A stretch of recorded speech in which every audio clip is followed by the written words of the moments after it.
एक सेठ जी थे महाराज, बहुत बड़े कपड़े के व्यापारी थे और उनकी कपड़े की दुकान भी बड़ी अच्छी खासी थी।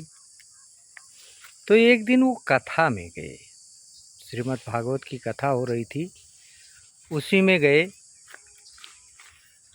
और कथा का प्रभाव ही कुछ ऐसा है महाराज कि बहुत से लोगों को निद्रा जकड़ लेती है। अब सेठ जी भी सो गए और जब सोने लगे तो स्वप्न देखे कि एक ग्राहक आया है, कुर्ता का कपड़ा मांग रहा है। तो कपड़ा दिखलाया सेठ जी ने। ग्राहक ने पूछा कितने रुपए मीटर सेठ जी? स्वप्न में तो चल ही रहे हैं महाराज। तो सेठ जी ने कहा कि 5 रुपये मीटर।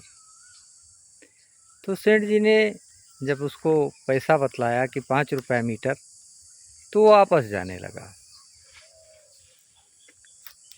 तो सेठ जी ने कहा तुम ही बताओ। तो उसने कहा सेठ जी 4.5 में लगाओ तो ले लूँ। तो सेठ जी स्वप्न में ही बोले कि ले जा 4.5 में दोनों हाथ पसार। अब निद्रा में हैं कथा में, ले जा 4.5 में दोनों हाथ पसार और आगे वाले भक्त का कुर्ता दीनों फाड़।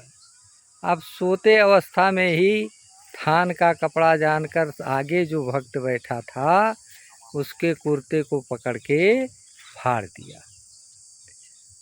अब वो बड़ा झल्लाया कि अजीब आदमी हो, कथा सुनने आते हो कि कुर्ता फाड़ने आते हो।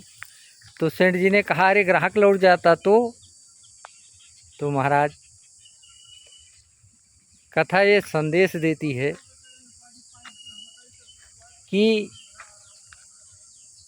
जो हम करते हैं वो हमको दिन रात स्वप्न में भी दिखलाई देता है। और इसीलिए जड़ भरत की कथा में आया महाराज कि अंतमति सहगति।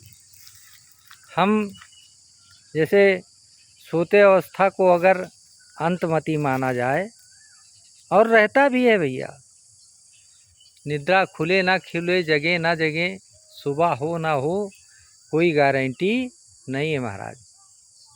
तो इसलिए चिंतन हमेशा प्रभु का होना चाहिए क्योंकि हम कहेंगे बकेंगे कुछ भी, लेकिन अंत में घूम फिर के वहीं पे आते हैं महाराज कि अगर प्रभु का चिंतन बना रहेगा तो अंतमति और सहगति की जो गति है वो अच्छी ही रहेगी। कथा अच्छी लगी हो तो लाइक शेयर कमेंट ज़रूर कीजिएगा। जय जय श्री राम।